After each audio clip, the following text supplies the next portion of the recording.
तलबा व तालिबात Farooq foundation online school के ज़रिए यकसा नसाब के मुताबिक तालीम हासिल करें। अगर हमारी वीडियोस पसंद आएँ तो चैनल को सब्सक्राइब करें और दोस्तों के साथ शेयर करें और बेल आइकन को लाजमी प्रेस करें ताकि आने वाली नई तालीमी वीडियोस आपको मिल सके। Bismillahirrahmanirrahim. Assalamu alaikum dear students. I am Faisal. I am here to represent recording number 16, class 8 general science chapter number 3 biotechnology.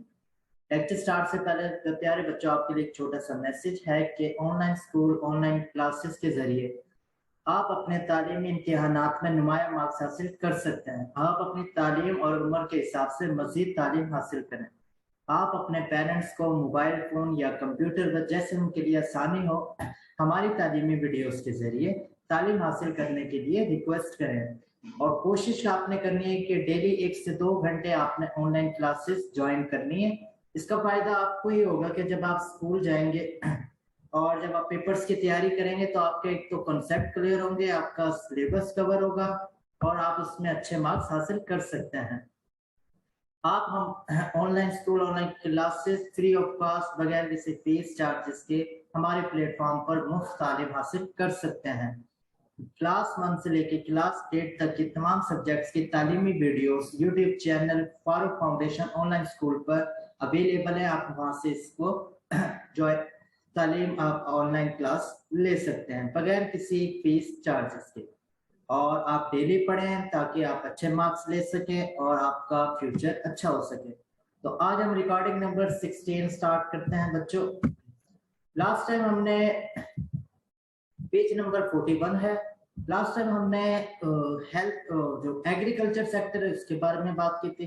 फिर हमने बात की थी फूड प्रोडक्शन के बारे में एंड फूड प्रिजर्वेशन के लिए। एक हमारा जो मेन था जो फील्ड थे वो क्योंकि रह गए थे वो आज हम इधर कवर करेंगे जिसमें हेल्थ है और हमारे पास इन्वायरमेंट है। ये आज हम इसमें कवर करने की कोशिश करेंगे। पेज नंबर 41 हेल्थ में देखते हैं बायोटेक्नोलॉजी किस तरह अपना रोल प्ले कर रही है, किस तरह हेल्थ सेक्टर में बायोटेक्नोलॉजी की मदद से हम क्या कर सकते हैं, बेनिफिट्स इसको उठा सकते हैं। हेल्थ के अंदर biotechnology techniques are also used for curing disease के बीमारियों के इलाज के लिए भी बायोटेक्नोलॉजी क्या हो रही है, यूज की जा रही है एंड इम्प्रूविंग हेल्थ और हेल्थ को बेहतर बनाने के लिए हम बायोटेक्नोलॉजी टेक्निक्स इस्तेमाल कर रहे हैं। The diseases for which previously no adequate treatment was available can now be treated using biotechnology technique। वो कहता है जो बीमारियां जो पहले उनका कोई एक एडिकेट ट्रीटमेंट नहीं था, एक मुनासिब ट्रीटमेंट नहीं था, एक सुटेबल ट्रीटमेंट नहीं था, लेकिन अब बायोटेक्नोलॉजी की टेक्निक की वजह से उसका आप एक प्रॉपर ट्रीटमेंट है जिससे हम उस डिजीज को शिकस्त दे सकते हैं।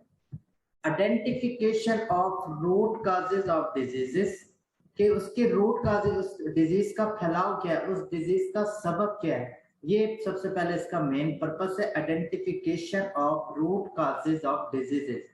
Number second production of medicine कि मेडिसिन की प्रोडक्शन के लिए biotechnology. For fighting against disease medicine का काम क्या होता है कि वो डिजीज के खिलाफ मुजामत रखें, मुदाफियत शो करें। And curing and correction of genetic defects और उसके बाद क्या होता है कि उसको क्यूर करने के लिए correction of genetic defects. For example genetic disorder आ जाता है, जेनेटिक डिजीज आ जाता है तो हम बायोटेक्नोलॉजी की मदद से इसको भी इंप्रूव कर सकते हैं। etc are the major roles of this technology in developing better health। अब आपसे कहेंगे हेल्थ के में कौन कौन सी चीजें इंपॉर्टेंट है तो आप कहोगे identification of root causes of diseases, number 1 production of medicine, medicine किस लिए, for fighting against diseases, number 3 है and curing and correction of genetic defects. इन तीन के लिए तो हेल्थ सेक्टर के लिए बायोटेक्नोलॉजी बेस्ट जो रोल है वो प्ले कर रहा है। Various biotechnology products which are used to save lives। अब कहते हैं कौन कौन से बायोटेक्नोलॉजी प्रोडक्ट्स हैं जो हेल्थ सेक्टर में हमने जो प्रोड्यूस किए हैं, वो कौन कौन सी प्रोडक्ट है। नंबर 1 है इंसुलिन। इंसुलिन का काम क्या था ये हमने पहले पिछले लेक्चर्स में भी पढ़ चुका है कि इंसुलिन का काम होता है यूजफुल फॉर डायबिटिक्स। शुगर के जो मरीज है उनके लिए इंसुलिन क्या है, इंपॉर्टेंट है। सेकंड वन है वैक्सीन। सेकंड वैक्सीन भी हमने इसको डिटेल पूरा टॉपिक वैक्सीन का पढ़ा। तो वैक्सीन का काम क्या होता है? Use against many infectious diseases, कि कोई भी मैनी इन्फेक्टेड डिजीज के लिए हम क्या करते हैं? यूज करते हैं वैक्सीन। जैसे आजकल कोरोना वैक्सीन जो कि हम यूज कर रहे हैं। थर्ड वन है ग्रोथ हार्मोन। ग्रोथ से ही निकला गया ऐसा हार्मोन जो हमारी नशो नुमा में हेल्प करे। तो growth hormone use for stimulating growth, के जो ग्रोथ को स्टिमुलेट करता है, उसको बढ़ाने में क्या करता है? हेल्प आउट करता है।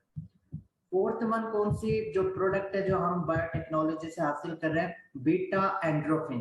क्या है इसका नाम? Beta endorphin. ये क्या है? आप पेन किलर ड्रग।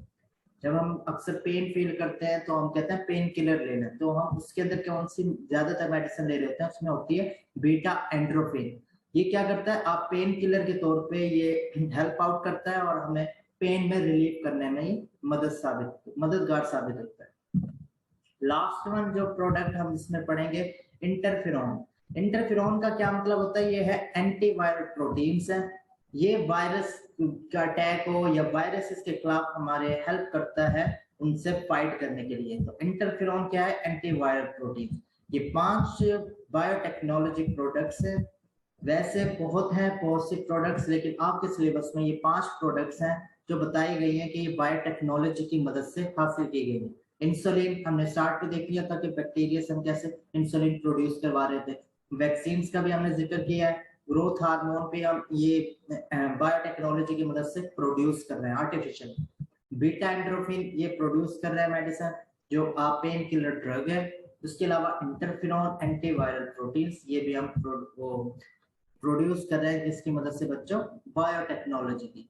तो अब आपने देखा कि बायोटेक्नोलॉजी किस तरह हेल्थ सेक्टर में अपना रोल प्ले कर रही है।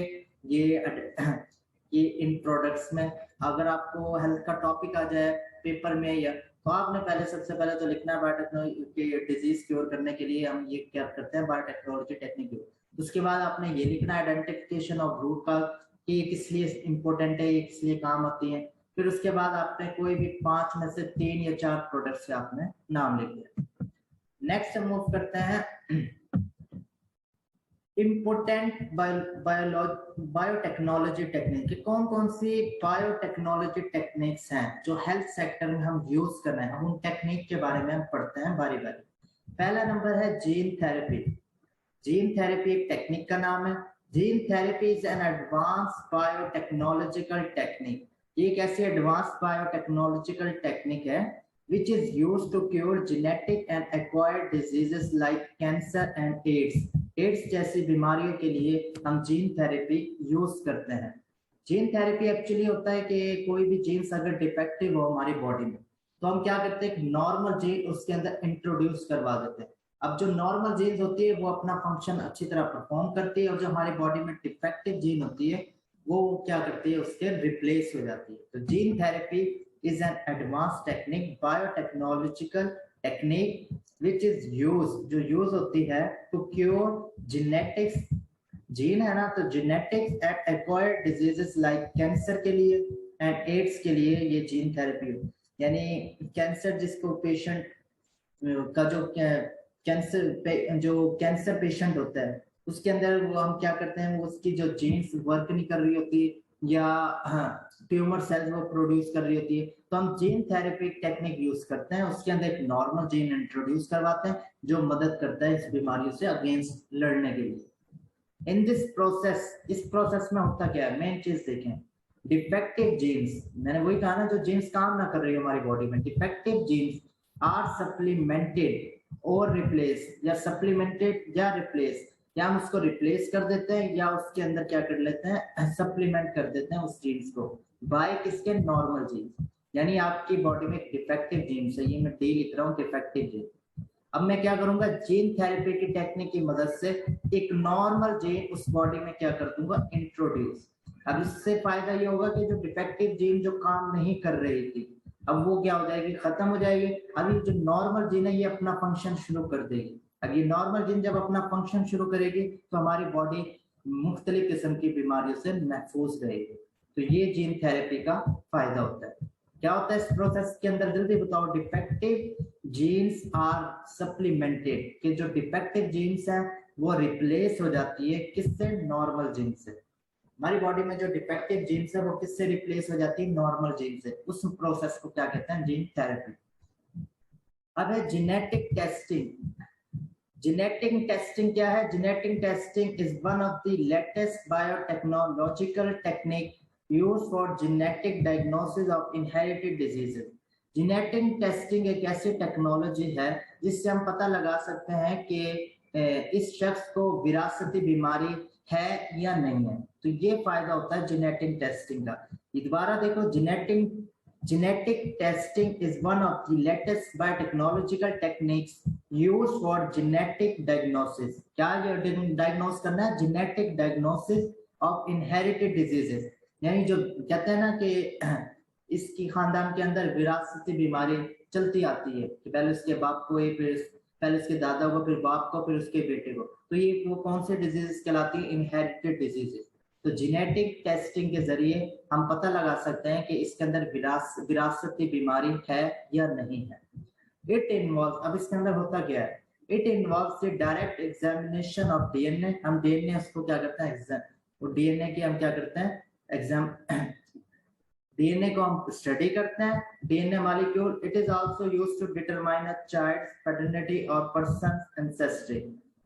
जेनेटिक टेस्टिंग से हम ये भी बता सकते हैं कि ये चाइल्ड किसका है, किस पेरेंट्स का ये चाइल्ड है। ठीक है, हम उसके अबाव अजदाद का भी बता सकते हैं। तो जेनेटिक टेस्टिंग समझ आ गई कि जेनेटिक जो डिजीजेस होती है, जो इनहेरिटिंग डिजीज होती है, उसके लिए जेनेटिक टेस्टिंग यूज होती है।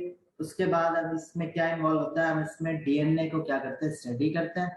और it is also used to determine a child paternity. हम बता सकते हैं कि चाइल्ड के वालिदैन कौन कौन से हैं, के वालिदैन कौन से हैं, और उसके अबावजात कौन कौन से हैं। तो ये जेनेटिक टेस्टिंग का एक फायदा है। अब है नेक्स्ट जो टेक्निक है, क्लोनिंग। क्लोनिंग कहते हैं is also amongst the best biotechnology or latest biotechnological technique used in various types of genetic analysis। कि हम इसके अंदर कई टास्क के जो जेनेटिक एनालिसिस है उसमें हम ये टेक्निक यूज करते हैं। Animal cloning is can be used for production of animal organs and strong well build livestock for quality production build. अब क्लोनिंग का क्या मतलब होता है? कि क्लोनिंग का मतलब होता है कि हम जो जीन्स है उसी, जैसे एक जानवर की, एक लिविंग ऑर्गेनिज्म की एक स्पेसिफिक जीन्स है, वो ये चीज प्रोड्यूस कर रहा है। हम उसी से जीन्स लेके उसी जैसा एक आइडेंटिकल एक कॉपी बना दें। जैसे डीएनए की कॉपी होती है ना, सेम उसी तरह उसी इंसान की कॉपी बना दे, उसी जानवर की कॉपी बना दे, तो वो क्या कहलाएगा? क्लोनिंग कहलाएगा। वो कहते हैं animal cloning can be used. हम इसको क्यों यूज कर सकते हैं? For the production of animal organs. Animal organs के सेम उसी तरह के ऑर्गन्स बनाने के लिए हम ये क्लोनिंग कर सकते हैं। Strong well build live stock होगा, जैसे आजकल जो हॉर्सेस वगैरह उनकी क्लोनिंग की जा रही है, सेम हॉर्सेस वाले सेम क्लोनिंग है जिसके अंदर सेम कैरेक्टरिस्टिक हो, वो हम क्या करते हैं? कॉपी बना रहे होते हैं। एक हॉर्स की दूसरे हॉर्स की कॉपी बन रही है, कॉपी पेस्ट वाला काम, ये कहलाता है क्लोनिंग कहलाता है। अब नल जो लास्ट में हम पढ़ेंगे इन्वायरमेंट है। Environmental problems like pollution, degradation of land and sewage water are also resolved using biotechnology। ये जो environmental problems है, pollution हो गया, degradation of land and sewage water हो गया, are also resolved using biotechnology। Biotechnology की मदद से हम इसको क्या कर सकते हैं? हल कर सकते हैं। माइक्रो ऑर्गेनिजम्स की अगर हम बात करें, जनरली मॉडिफाइड बैक्टीरिया, ये हम पढ़ चुके हैं कि ऐसा बैक्टीरिया जिसके अंदर फॉरेन जीन इंक्लूड। तो genetically modified bacteria are used to treat sewage and refuse. तो हम ऐसे बैक्टीरिया यूज करते हैं जो सेवेज और दूसरे जो प्रॉब्लम्स है उसको हल कर सके। They may also be used to clear spilled oil. ये जो दरियाओं के अंदर या समुद्रों के अंदर ये जो ऑयल ये लीक हो जाता है और ये ऑयल पानी के अंदर शामिल हो जाता है, तो हम ये कोशिश करते हैं कि ये जो बैक्टीरिया होते हैं उनके अंदर ऐसे जीन्स हो जो उसको एब्जॉर्ब कर सकें। Microbes which are used as biopesticides, biofertilizers, biosensor इसके तौर पर हम यूज कर सकते हैं। Are being developed using biotechnology techniques.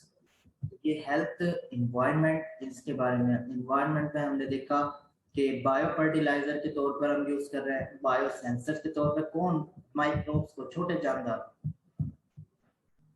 आज अब हम नेक्स्ट पेज पे हम है 43 पेज नंबर, हम इसकी एक्सरसाइज करेंगे बच्चों। एक्सरसाइज में पहला जो क्वेश्चन है, एनसर्कल द करेक्ट ऑप्शन। पहला है the additional circular pieces of DNA present in bacterial cell are called, कि जो बैक्टीरियल सेल के अंदर जो सर्कुलर पीसेस ऑफ डीएनए होते हैं उनको क्या कहते हैं? पहला आंसर है आरएनए, क्या उनको आरएनए कहते हैं? सेकंड वन है न्यूक्लियोटाइड्स कहते हैं, क्या उनको न्यूक्लियोटाइड्स कहते हैं? थर्ड वन है क्रोमेटिड्स कहते हैं, क्या उनको क्रोमेटिड्स कहते हैं? और प्लाज्मिड। अब मैंने ये बताया था कि जो बैक्टीरिया में सर्कुलर पीसेस ऑफ डीएनए होता है वो क्या कहलाता है? प्लाज्मिड कहलाता है। क्या कहलाता है? इसका डी ऑप्शन है। तो इसका क्या आएगा बच्चों? डी ऑप्शन है। सेकंड ऑप्शन है question, what may be the objective of genetic modification of plants, कि जो जेनेटिक मॉडिफिकेशन ऑफ प्लांट्स का क्या मकसद है, क्या ऑब्जेक्टिव है? नंबर वन वो कहता है production of disease and resistant plants, क्या ये है? बिल्कुल ये भी हो सकता है। दूसरा वो कहता है improvement in nutritional quality of plants, ये भी सही है कि हम क्वालिटी ऑफ प्लांट्स के लिए भी हम बायोटेक्नोलॉजी का ये यूज करते हैं। थर्ड वन है production of herbicide resistant plant, बिल्कुल ये भी इसका, और डी है ऑल ऑफ दिस, तो इसका ऑप्शन डी है। थर्ड क्वेश्चन है हमारे पास, plasmid and attached foreign gene which are with it are collectively called, एक प्लाज्मिड है और उसके साथ जीन अटैच है, तो उस वक्त उसको हम क्या कहलाते हैं? रिकम्बिनेंट सेल कहते हैं, रिकम्बिनेंट डीएनए कहते हैं, रिकम्बिनेंट प्लाज्मिड कहते हैं, या रिकम्बिनेंट क्रोमोसोम कहते हैं। तो हमने पता है, हमने ये पढ़ा है कि रिकम्बिनेंट डीएनए कहलाता है। अब है fourth, the organisms whose cells and plasmid are usually used in genetic engineering। कौन कौन से हम जो ऑर्गेनिज्म है वो बेसिकली उसका जो प्लाज्मिड यूज करते हैं उसका हम यूज कर रहे होते हैं बैक्टीरिया। नेक्स्ट क्वेश्चन है sections of DNA serving as codes for developing characters in an organism are called, कि डीएनए के जो सेक्शंस हैं वो सर्व करते हैं as codes for developing characters in an organism. हमें पता है डीएनए के सेक्शन क्या कहलाएगा? डीएनए का सेक्शन होते हैं जीन्स। क्वेश्चन नंबर 6 है which of the following is not a biotechnology product, कि इनमें से कौन सी बायोटेक्नोलॉजी के प्रोडक्ट नहीं है? इंसुलिन का तो हम बार बार पढ़ चुके हैं।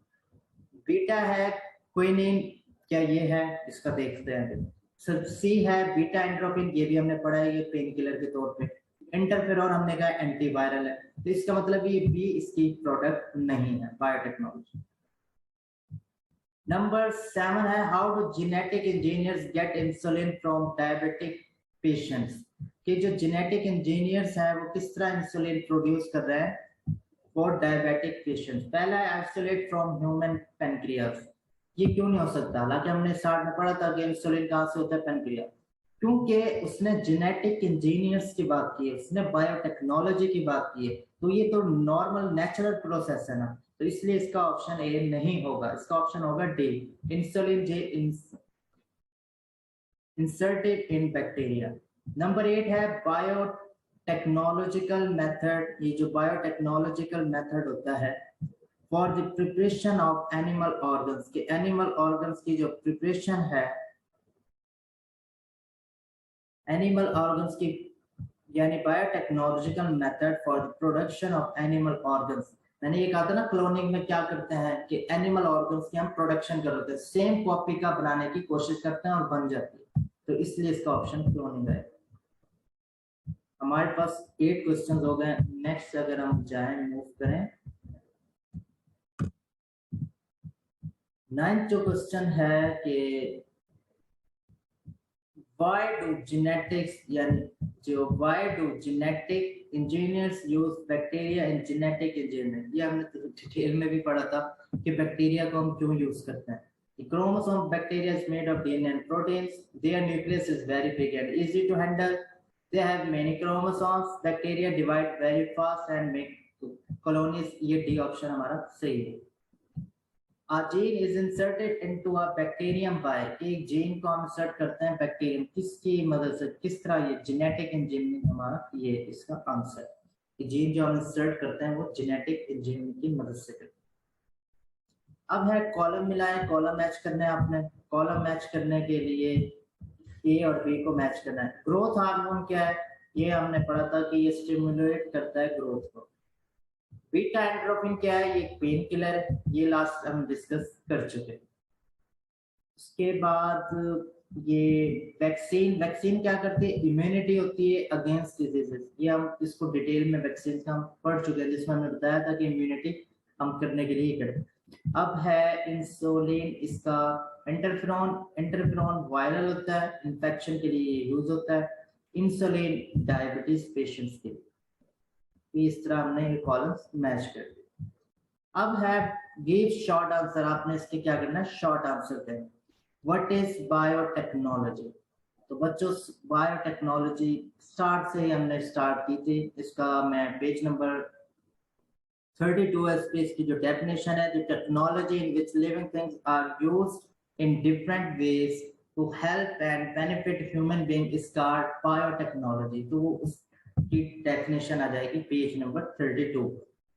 सेकंड क्वेश्चन है व्हाट इज जेनेटिक टेस्टिंग. ये अभी हमने ये जो टेक्निक्स पढ़ी हैं सारी 40 पेज नंबर, अगर आप आए पेज नंबर 41 के ऊपर तो आपको इसका आंसर मिल जाएगा. जो 3 टेक्निक्स पढ़ी है, जीन थेरेपी है, जेनेटिक टेस्टिंग पढ़ी है, उसके बाद हमने एक और भी क्लोनिंग पढ़ी है. तो जेनेटिक टेस्टिंग वाला वो उसके अंदर आपने लिखना है.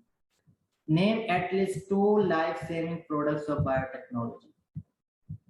2 लिखनी है, हमने 5 पढ़नी है. इंसुलिन पढ़ी है, इंसुलिन लिख देना, आप वैक्सीन लिख देना, और जब से ग्रोथ हार्मोन हमने पढ़ा है, बीटा एंड्रोफिन पढ़ा है और इंटरफेरॉन पढ़ा है. 5 में से आप कोई भी 2 जो इजी लगे वो आप लिख सकते हैं. Describe gene therapy, briefly describe करें जीन थेरेपी. जीन थेरेपी भी हमने क्या किया था, ये जो टेक्निक्स थी उसके अंदर ही पेज नंबर 41 पे इसका आंसर है. पूरा वो जीन थेरेपी लिख देना. इज एडवांस टेक्निक है which is used to cure genetic and acquired diseases like cancer and AIDS के लिए ये आपने इतना लिखना है. तो जेनेटिक उसमें क्या आता है कि जो डिफेक्टिव जीन्स होती है उसको हम रिप्लेस कर देते हैं नॉर्मल. अब है क्वेश्चन नंबर 4 की तरफ आए. How do scientist insert the gene of a desirable protein into bacteria. Start में जो हमने जो जीन को जब इंसर्ट कर रहे थे बैक्टीरिया में, जो टॉपिक है मैं आपको पेज नंबर बता देता हूँ, वो इसका आंसर आ जाएगा. पेज नंबर अगर हम बात करें, पेज नंबर 35 के ऊपर के जिसके अंदर टॉपिक है introduction of gene into bacteria. इसके अंदर आपने उसने पूछा है सिर्फ कि हाउ डू साइंटिस्ट के किस तरह इंसर्ट करते हैं. तो आपने ये वाला टॉपिक ये लिखना है, how do scientist insert gene in bacterium. Page number 35 पर सिर्फ ये टॉपिक लिखना है. अगर वो ये पूछते ना why do scientist use bacteria, फिर हम उसके ऊपर वाला पैराग्राफ लिखना है. अब आपने सिर्फ ये लिखना है how do scientist insert gene in bacterium. Page number 35 पर ये आपने लिखना है और इसकी डायग्राम भी बनानी है. लॉन्ग क्वेश्चन होगा. क्वेश्चन नंबर 5 है give diagrammatic explanation of biotechnological process for the preparation of insulin. Insulin का जो हमने पढ़ा है वो पूरा टॉपिक इंसुलिन का आपने लिखना है. इसका पेज नंबर 37 पर इंसुलिन की आपने डायग्राम भी बनानी है और उसका आपने लिखना है. Briefly describe the application of biotechnology in agriculture. Agriculture में पेज नंबर 39 पर एग्रीकल्चर में जो इसकी है वो आपने सब लिखना है कि किस तरह वीड रेजिस्टेंट जीन डालते हैं, पेस्ट रेजिस्टेंट जीन डालते हैं, सारा एग्रीकल्चर वाला आ जाएगा. क्वेश्चन नंबर अगर हम 7 के पास है, व्हाट इज जेनेटिक मॉडिफिकेशन. के जेनेटिक मॉडिफिकेशन क्या है. तो सबसे पहले तो आपने जेनेटिक मॉडिफिकेशन की आपने डेफिनेशन की है क्या. पेज नंबर 37 पर जेनेटिक मॉडिफिकेशन का आपने लिखना है कि the change in the genes of organism using biotechnology technique is called genetic modification. तो ये इसका पहले आंसर आ गया जेनेटिक मॉडिफिकेशन. अब वो कहता है how is it helpful in increasing the amounts of different nutrients in food, कि ये किस तरह जेनेटिक मॉडिफिकेशन हेल्प करता है फूड की अमाउंट या न्यूट्रिएंट की अमाउंट क्वांटिटी बढ़ाने में। ये डेफिनेशन लिखने के बाद आपने जो हमने फूड का पूरा जो पढ़ा था, फूड प्रोडक्शन एंड प्रिजर्वेशन, वो आपने पूरा लिख लेना पेज नंबर 40 पे, ये इसका जवाब आ जाएगा। क्वेश्चन नंबर अगर हम 8 की तरफ जाए, describe the application of biotechnology in health and environment. Health and environment का भी पढ़ा है कि पेज नंबर 41 पे जो हेल्थ है इसका आपने लिख देना है, इसमें एप्लीकेशन लिखना है, इसके अंदर 5 आपने प्रोडक्ट्स के नाम लिख देना है और हेल्थ के बारे में लिखना है। उसके बाद इन्वायरमेंट है, उसका भी एक पेज नंबर 41 पे पैराग्राफ बना हुआ है, वो भी इसके अंदर आंसर आएगा। ये बच्चा हमारी एक्सरसाइज से हमारा टॉपिक था बायोटेक्नोलॉजी, चैप्टर का नाम था, इसको हमने वाइंड अप किया है। हमने देखा है कि इंसुलिन कैसे होता है हमारी एग्रीकल्चर में, किस तरह ये रोल प्ले करता है। तो इसमें आपने अच्छी तरह इसको प्रिपेयर करना है और आपको डायग्राम्स, मैं बता रहा हूँ आपको डायग्राम्स आपको लाजमी पता होने चाहिए, इससे आपका ही बेनिफिट होगा। सिर्फ ये इस तरह की डायग्राम्स ये लाजमी आपने देखनी है कि किस तरह जीन इंसर्ट हो रहा है जिसमें। इंशाल्लाह फिर नेक्स्ट लेक्चर में आपको नए चैप्टर के साथ मिलेंगे इंशाल्लाह। अल्लाह हाफिज़।